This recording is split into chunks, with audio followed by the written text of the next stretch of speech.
प्रणाम सभी भैया बहनों को।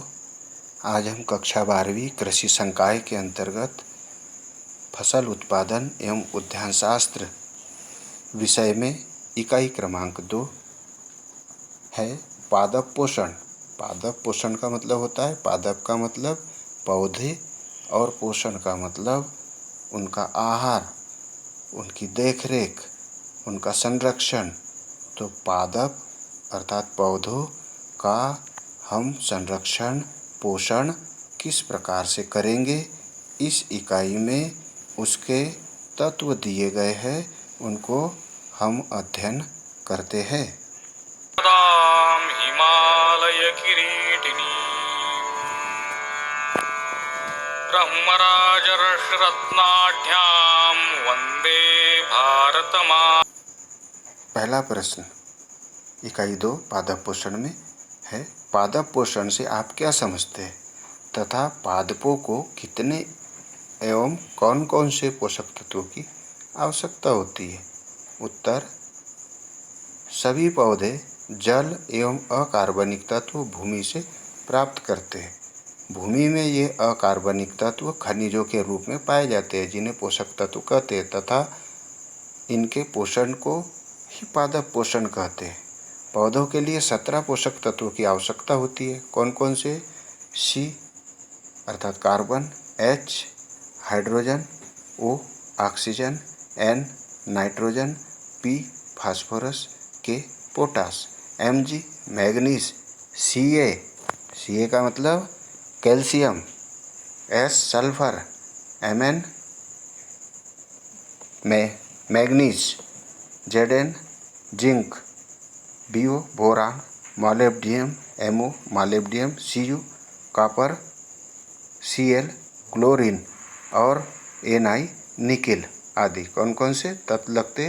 Carbon, hydrogen, oxygen, nitrogen, phosphorus, potash, manganese, calcium, sulphur, manganese, zinc, molybdenum, boron, copper, chlorine और निकिल आदि।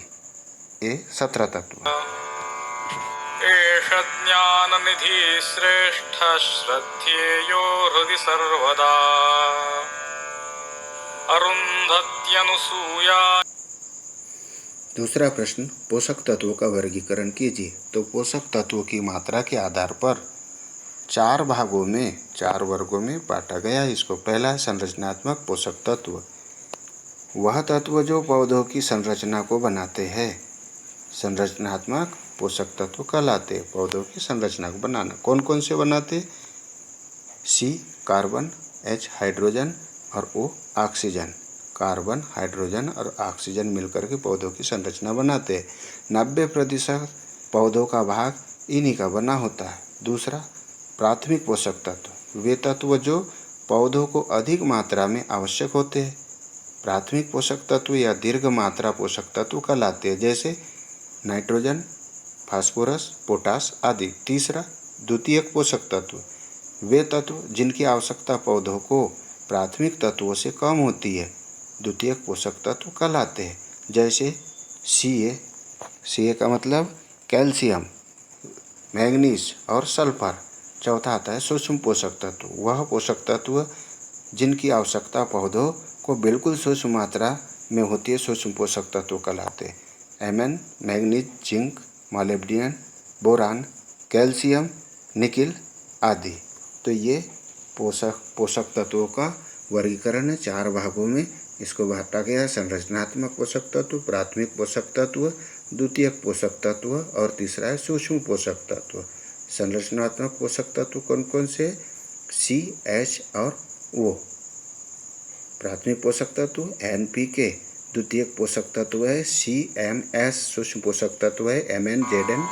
देवलो रविदासश्च कबीरो गुरुनानकः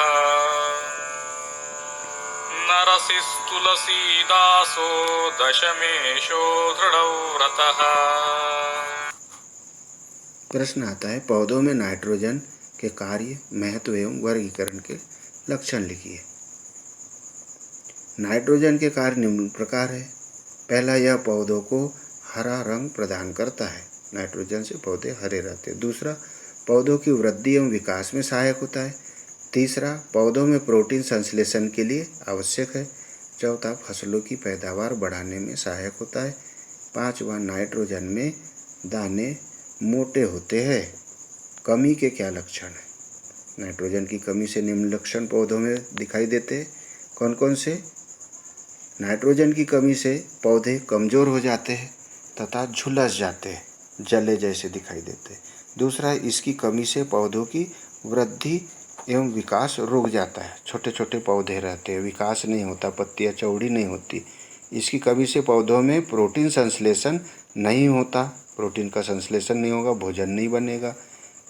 गेहूँ आदि के किल्ले नहीं फूटते, एक दाने का एक ही किल्ला फूटता है। नाइट्रोजन डालने से एक दाने के बहुत से किल्ले फूटते हैं, उससे उत्पादन मिलता है। फसलों का उत्पादन घट जाता है, नाइट्रोजन की कमी से फसलों का उत्पादन कम हो जाता है, क्योंकि किल्ले कम निकलेंगे। कम किल्ले निकलेंगे तो बालियाँ कम लगेगी, और बालियाँ कम लगेगी, दाने भी कम होंगे, और बालियाँ ज़्यादा बड़ी नहीं होगी, छोटी छोटी होगी। छठवां, इसकी कमी से पौधों की पत्तियाँ सूख जाती है। नीचे की पत्तियाँ सूखना, वो कारण क्या दिखाई देता है? नाइट्रोजन की कमी हो जाना। तो पौधों में नाइट्रोजन के निम्न लक्षण दिखाई देते हैं। श्रीकृष्णदेवरायश्च ललितादित्य उज्ज्वलः मुसुनूरी नायकौ तौ प्रताप।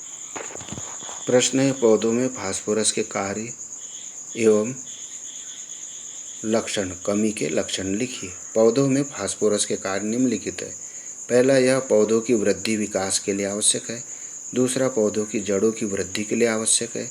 तीसरा, फसलों में उत्पादन में सहायक होता है। चौथा, पौधों की कोशिकाएं एवं ऊतकों के निर्माण में सहायक होता है। कोशिका बनाता है, ऊतक निर्माण करता है।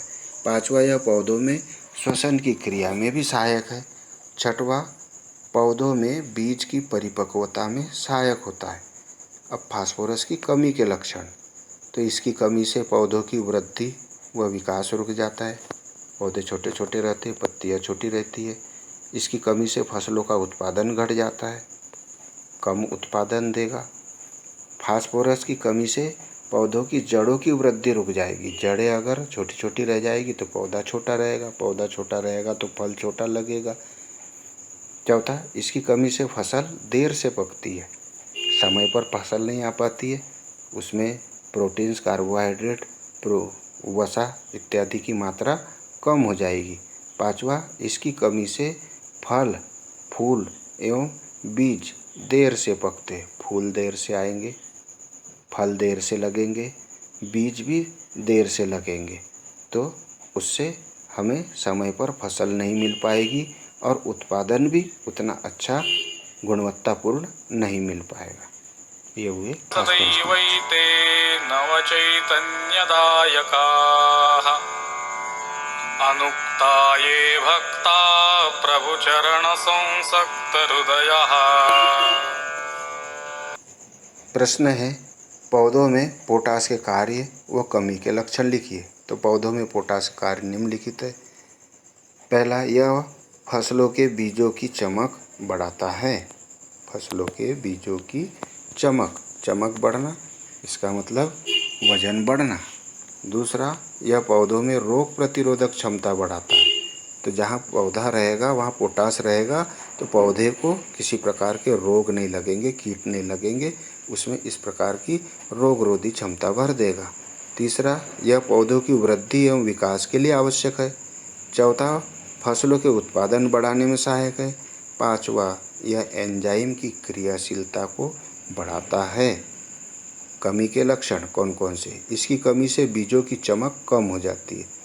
इसकी कमी से फसलों का उत्पादन घट जाता है। तीसरा है, रोग प्रतिरोधक क्षमता कम होती है, रोग बहुत जल्दी लगते हैं, कीट बहुत जल्दी लगते हैं। चौथा, फसलों का उत्पादन घट जाएगा, रोग कीट लगेंगे तो उत्पादन कम होगा। अब पांचवा, पौधों के तने कमज़ोर हो जाते हैं, मोटे नहीं होते, दुबले रहते हैं, फसल ज़्यादा बढ़ जाती है, तो क्या होंगे कि फसलें गिर जाएगी, और फसलें अगर गिरती है तो उत्पादन हमारा कम हो जाएगा, घट जाएगा, हमारी मेहनत बेकार चली जाएगी। शास्तेति केचित् प्रकृति कुमारः स्वामीति मातेति पितेति भक्त्या यं प्रार्थयन्ते जगदीश। अब आते हैं छठवें प्रश्न पे। पादप पोषक तत्वों की अनिवार्य कसौटी लिखिए। पादप पोषक क्यों अनिवार्य है? तो आर्नोन नामक वैज्ञानिक ने 1939 में पादप पोषण में तत्वों की अनिवार्यता की कसौटी प्रस्तावित की। आर्नोन नामक वैज्ञानिक ने 1939 में पादप पोषक तत्वों की अनिवार्यता प्रस्तावित की। क्या दी अनिवार्यता? पहला, अनिवार्य तत्वों की कमी से पौधों में अनेक विकार उत्पन्न हो जाते हैं। तत्व अगर कम होंगे तो अनेक विकार उत्पन्न हो जाएंगे, जिससे पौधे अपना जीवन चक्र सुचारू रूप से पूरा नहीं कर पाते। दूसरा, उसी विकार का निदान होता है जिसकी पौधों में कमी होती है। समान लक्षणों वाला कोई दूसरा तत्व जो संबंधित तत्व से आवर्त सारणी में कितना ही निकट क्यों न हो, यह कार्य नहीं कर पाएगा। तीसरा, वह तत्व पौधों के उपापचय से सीधा ही भाग लेता है। अब प्रश्न बनता है, मृदा में पोषक तत्वों की प्राप्ति एवं हानि किस प्रकार होती है? मृदा में पोषक तत्व की प्राप्ति कहाँ से होती है और हानि किस प्रकार से होती है? ये तीन कारण बताना है। तो उत्तर, मृदा में पोषक तत्वों की प्राप्ति के प्रमुख साधन कौन कौन से हैं? कहाँ से मृदा पोषक तत्व प्राप्त करती है? तो अगले स्लाइड में हम देखेंगे कि मृदा पोषक तत्व कहाँ से प्राप्त करती है। तो मृदा में पोषक तत्वों की प्राप्ति के प्रमुख साधन अगली स्लाइड पर।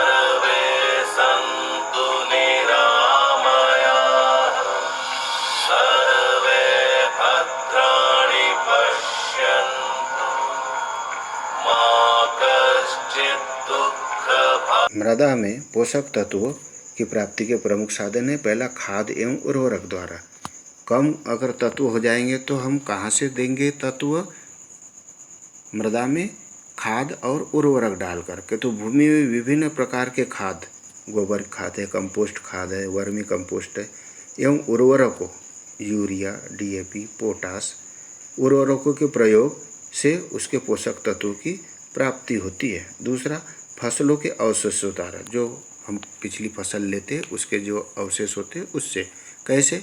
फसलों की कटाई के बाद उनके अनुपयोगी अवशेष जैसे पत्तियां, तने, जड़ें आदि सड़कर भूमि में पोषक तत्वों की वृद्धि करते हैं। तीसरा, दलहनी फसलों द्वारा। तो दलहनी फसलें, दाल वाली जो फसल होती है दलहनी कहलाती है। दलहनी फसलों की जड़ों में छोटी छोटी ग्रंथियां पाई जाती है जिसमें राइजोबियम जीवाणु पाया जाता है। वह जीवाणु वायुमंडल से नाइट्रोजन का स्थिरीकरण करता है तथा भूमि में नाइट्रोजन को पहुंचाता है। मृदा में पोषक तत्वों की हानि के कारण, मृदा से पोषक तत्व कैसे नष्ट हो जाते?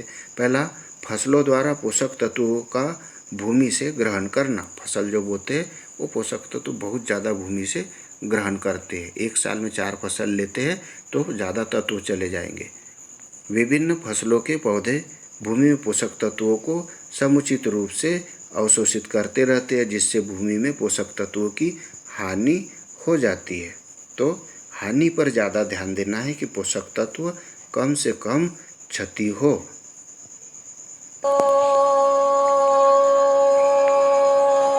प्रणाम सभी भैया।